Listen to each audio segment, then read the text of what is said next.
Mahasiswi Fakultas Sains dan Matematika Universitas Diponegoro.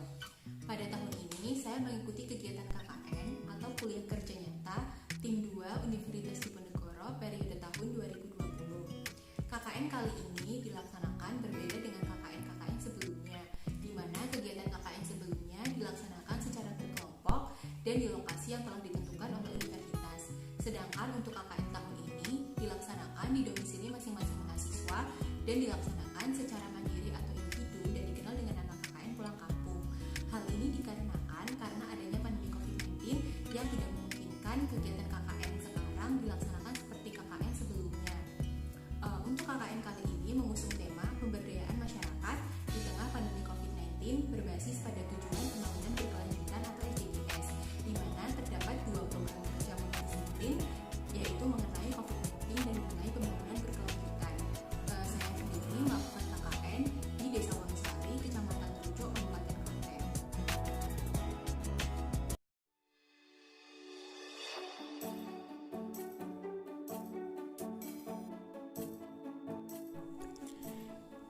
Desa Wonosari merupakan salah satu desa yang terdapat di Kecamatan Trucuk, Kabupaten Klaten, Provinsi Jawa Tengah. Di Desa Wonosari ada 10 dusun dan 8 RW. 10 dusun tersebut adalah Majegan, Wonosari, Ketandan, Gedongan Kidul, Gedongan Lor, Setran, Jetis, Berangkalan, Muteran, dan Pendam. Sedangkan jumlah kepala keluarga di Desa Wonosari ada 1.416 kepala keluarga. Penduduk Desa Wonosari mayoritas bekerja sebagai petani. Tetapi selain sebagai petani, penduduk Desa Wonosari juga bekerja sebagai pedagang dan buruh. Tak sedikit yang bekerja sebagai PNS. Sebagian besar wilayah Desa Wonosari adalah persawahan dan banyak warga yang bekerja sebagai petani untuk memenuhi kebutuhan hidup. Tetapi terkadang sektor pertanian ini mengalami masalah seperti ketika musim panen, tanaman menjadi layu dan menyebabkan harga turun, serta hasil yang didapatkan menjadi kurang maksimal. Walaupun sektor pertanian terkadang mengalami kegagalan saat musim panen, tetapi di Desa Wonosari ini potensi yang paling besar adalah di bidang pertanian, di mana hasil bumi pertanian dapat dijual atau diolah menjadi sesuatu yang bermanfaat, sehingga selain digunakan untuk kebutuhan sendiri, juga bisa menghasilkan uang. Selain di sektor pertanian, potensi lainnya adalah di bidang perdagangan. Untuk UMKM sendiri atau usaha mikro kecil menengah di Desa Wonosari antara lain ada produksi jenang di Pendam dan karak di Berangkalan.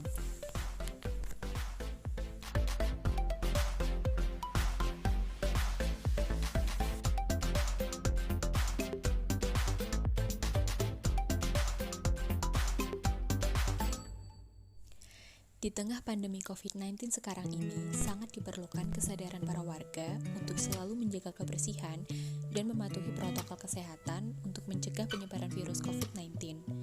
Maka dari itu, saya mengangkat program kerja untuk KKN, yaitu pembuatan dan sosialisasi hand sanitizer dan sosialisasi cuci tangan.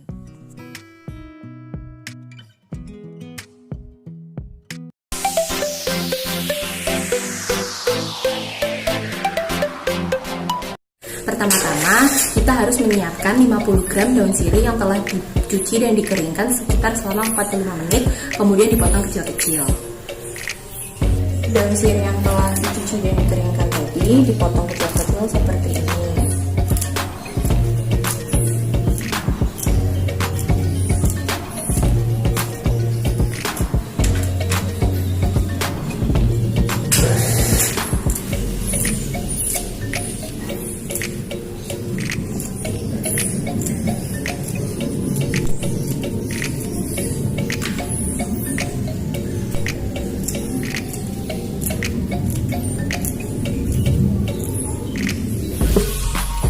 Setelah daun sirih kita potong-potong kecil menjadi seperti ini, kemudian daun sirih direndam dengan air sebanyak 200 ml yang telah dipanaskan.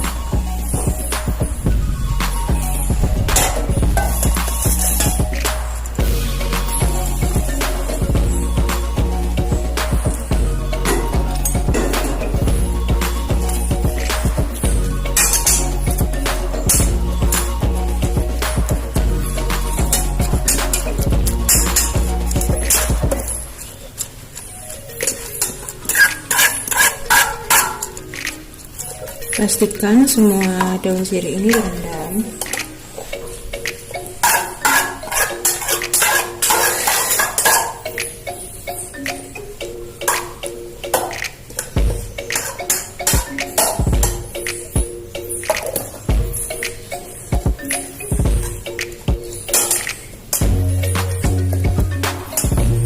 Setelah itu, kita masukkan wadah daun sirih ini ke dalam panci.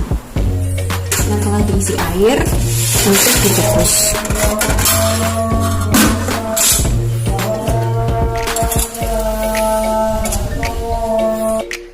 Setelah daun sirih yang direndam dengan air panas tadi dimasukkan ke dalam wadah yang ada di panci ini, kemudian kita kukus sekitar selama 30 menit.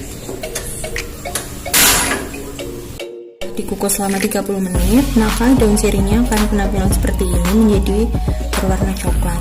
Kemudian setelah itu kita saring. Oh ya, sebelumnya daun sirih ini sudah didiamkan terlebih dahulu, kemudian kita saring.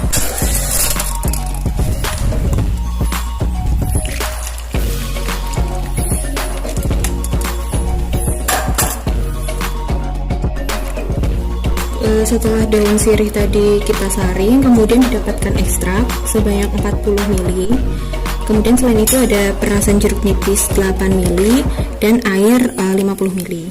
Kemudian kita campur menjadi satu.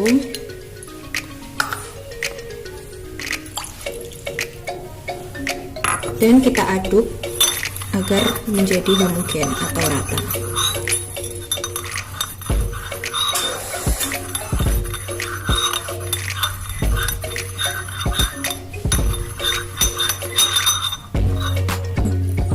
Setelah diaduk menjadi rata seperti ini, kemudian kita saring.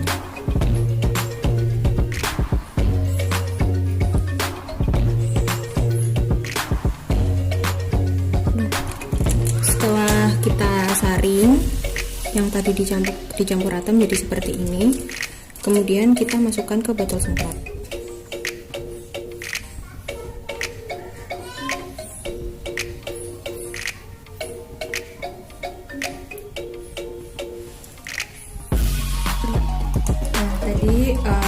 Sudah dimasukkan ke dalam botol semprot. Kemudian ini adalah produk hand sanitizer dari bahan utama atau bahan alami yaitu daun sirih dan campuran dengan jeruk nipis dan air.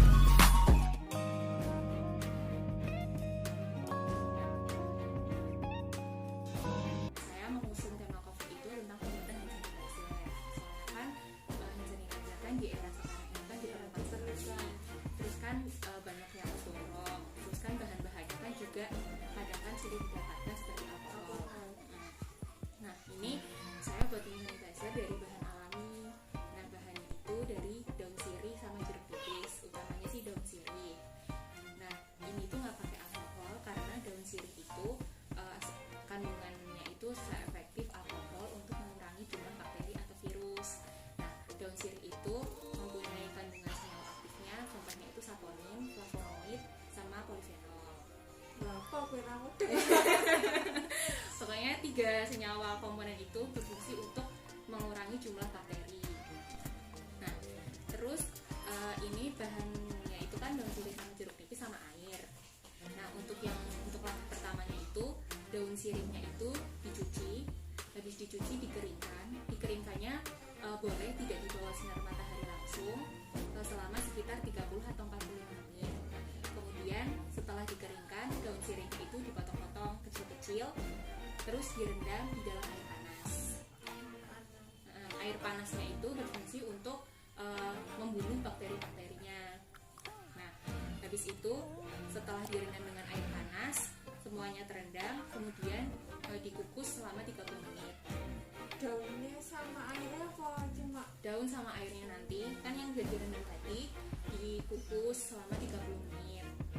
Nah, habis itu setelah dikukus didiamkannya itu sampai benar-benar dingin. Kemudian itu kan daun sirihnya ada airnya itu nanti disaring. Nah, fungsinya penyaringan itu biar partikel-partikel yang kecil itu bisa tersaring dan partikel-partikel yang besar itu tidak ikut tersaring. Nah, setelah disaring kemudian dicampur dengan air perasan jeruk nipis. air perasan jeruk nipis itu berfungsi untuk sebagai salah satunya untuk penambah aroma, tetapi di sini nanti di hand sanitizer ini tuh daun sirihnya lebih dominan baunya daripada jeruk nipisnya. Kemudian setelah perasan jeruk nipis dicampur sama tadi ekstrak daun sirihnya, kemudian ditambah dengan air. Nah, setelah itu dicampur, diaduk rata, kemudian disaring lagi, terus hasilnya seperti ini. Ini menggunakan daun sirih hijau. Sebenarnya bisa menggunakan sirih merah. Mungkin kalau bisa menggunakan sirih merah nanti warnanya agak lebih gelap. Saya belum pernah coba sih, saya menyukainya pakai daun sirih hijau. Itu Mbak, nek bikin itu kan takarannya nggak perlu jauh. Berapa lembar, airnya berapa? Kalau saya itu kemarin itu, ini kan jadinya segini. Kalau mau satu botol itu pakainya itu 50 gram daun sirih, sekitar 18 lembar daun sirih. 18 lembar daun sirih. Kemudian air perasan jeruk nipisnya itu nanti 10 atau 8 ml. Nah, ekstraknya daun sirih itu nanti sekitar 40 ml. Nah, habis itu airnya yang untuk campuran terakhir itu nanti ada 50 ml. Gitu. Ini nggak bisa diperjualbelikan. Ini juga nggak tahan lama. Mungkin paling pol itu seminggu, tapi biasanya kurang dari seminggu itu juga bisa udah nggak. Berarti kandungannya istilahnya nanti selain lagi kalau lebih seminggu Mbak.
Hand sanitizer ini sangat membantu di tengah-tengah kondisi seperti ini.